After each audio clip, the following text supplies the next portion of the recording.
It's time, brothers. It's time to start looking at the Marvel cards, man. Listen, I know the purists out there don't want to look at weird superheroes in tights with their weirdly drawn feet. Alright? These comic artists, man, they spend like 10,000 hours perfecting dude's pectoral and latissimus dorsii muscles, but they miss the day where they learn how to draw feet.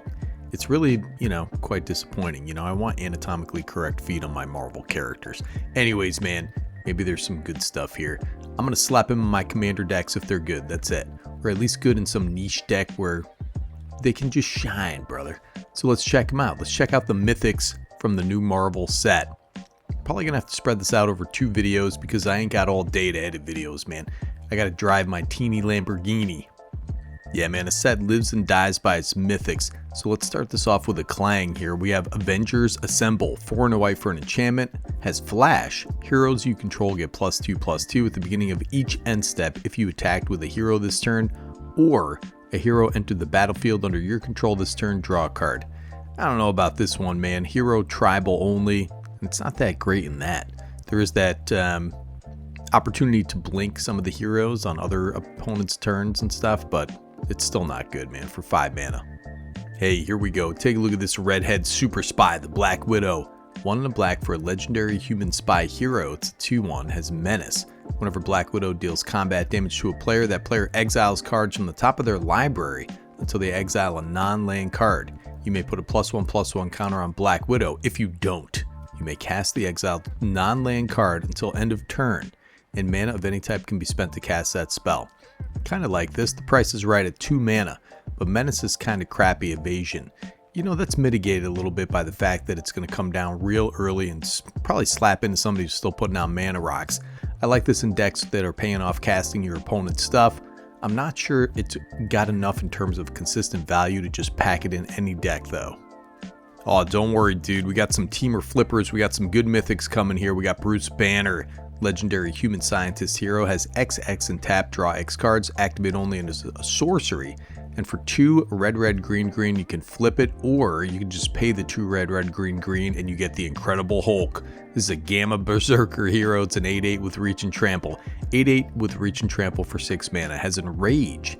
Whenever the Incredible Hulk is dealt damage, put a +1/+1 counter on it, and if he's attacking, untap him. There's an additional combat phase after this phase. You can't block this guy unless you're gonna kill it, dude. Is this an MDFC? Can I just cast the back? It's kind of crazy, 8/8 for 6 mana, not bad. It's got some sweet abilities, kind of exemplifies the duality of Bruce Banner and the Hulk. Seems easy to build a deck around, teamer's gonna be a lot of fun. Then we have Captain America, the super soldier. This guy's got the serum, brother. 1 white for a legendary human soldier hero. It's a 3/2, has first strike. Captain America enters with a shield counter on it. As long as it has a shield counter on it, you and other heroes you control have hexproof. It's nice to have hexproof for 3 mana. Again, this is fiddly. It's not super great. I'm not super high on this guy outside of hero tribal or hero kindred or whatever the fudge we're talking about. And then we got Captain Marvel, the Earth's protector. So this is 3 red, legendary human Kree hero. It's a 5/4 with flash, has flying and lifelink, but you can power it up, dude. 5 white, put a +1/+1 counter and an indestructible counter on Captain Marvel. So these power up abilities you can activate only once. Reduce the cost by her mana cost if she entered this turn. So I guess you can just basically pay 7 mana for a flying lifelink with an indestructible and a +1/+1 counter.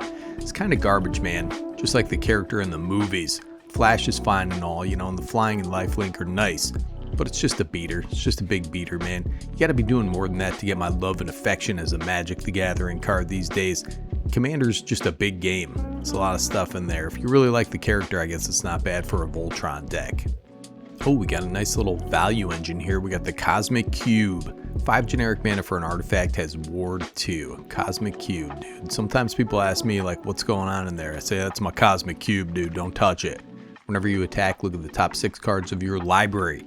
You may cast a spell from among them with mana value less than or equal to the greatest power among attacking creatures you control without paying its mana cost. Put the rest on the bottom of your library in a random order. And listen, I don't know about this, but it's pretty decent. Ironically, if a creature beater deck where you're attacking with big green beasts, if you have one of those, you might as well slap this in, dude. you do get immediate value as long as you have a decent board state ready to attack when it comes down, or at least one big creature.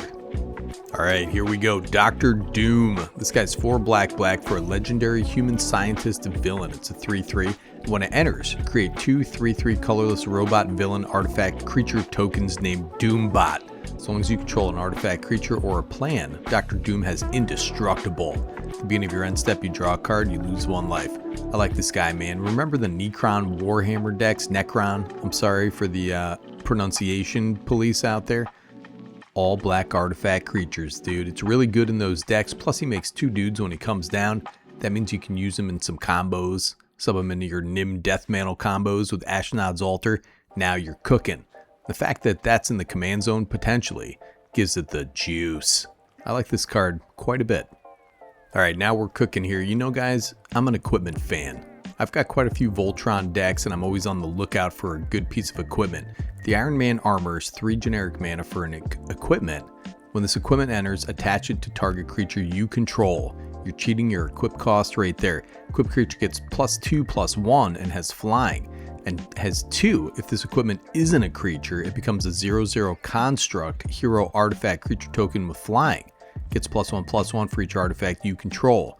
Has equip for 2. Problem with those constructs is that they get chumped by a little 1/1, but giving them flying makes it a good deal better.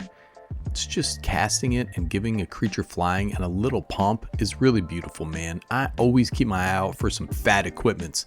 Giving your Voltron commander flying is really nice, man.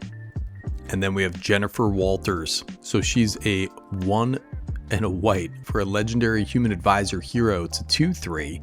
Your opponents can't cast spells during your turn. What the heck, dude? Has 3 green, white, transform it, activate only as a sorcery. Transforms into the sensational She-Hulk. So it's that 3 green, white for a legendary creature gamma hero. It's a 6/6, has reach and trample. Your opponents can't cast spells during your turn. Whenever a creature you control is dealt damage, you may have the sensational She-Hulk deal that much damage to any target. Do this only once each turn. The front side is not bad at all, man. Think about Grand Abolisher. So Grand Abolisher, your opponents can't cast spells or activate abilities of artifacts, creatures, or enchantments. So it's a little better, obviously. The old Abolisher is a little better, but the She-Hulk is really good, dude.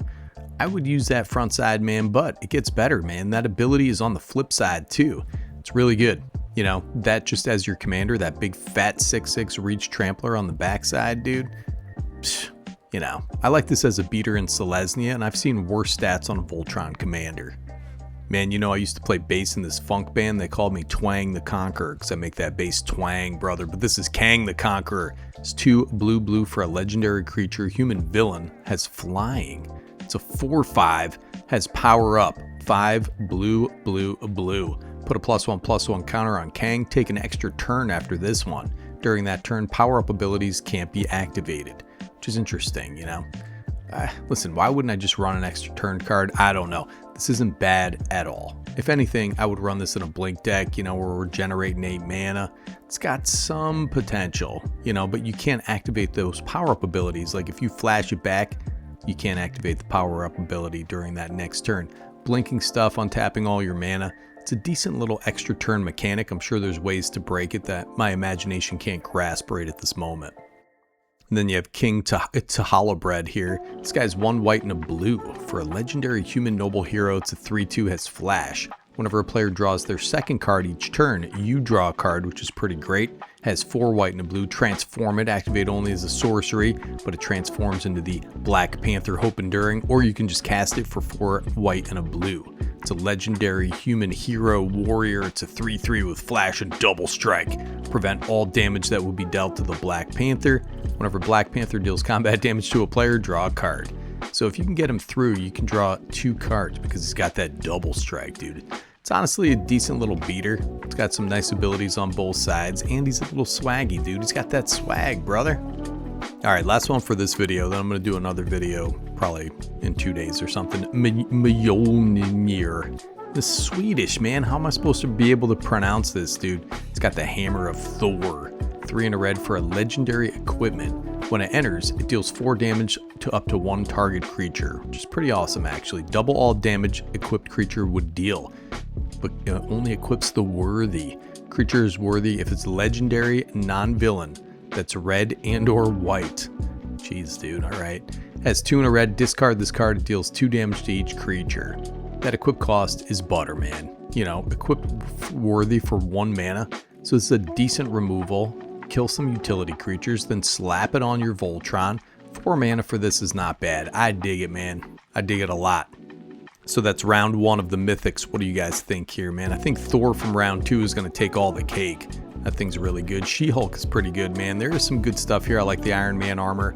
Actually, both Hulks, She-Hulk and the regular Hulk, are interesting as just big beater commanders.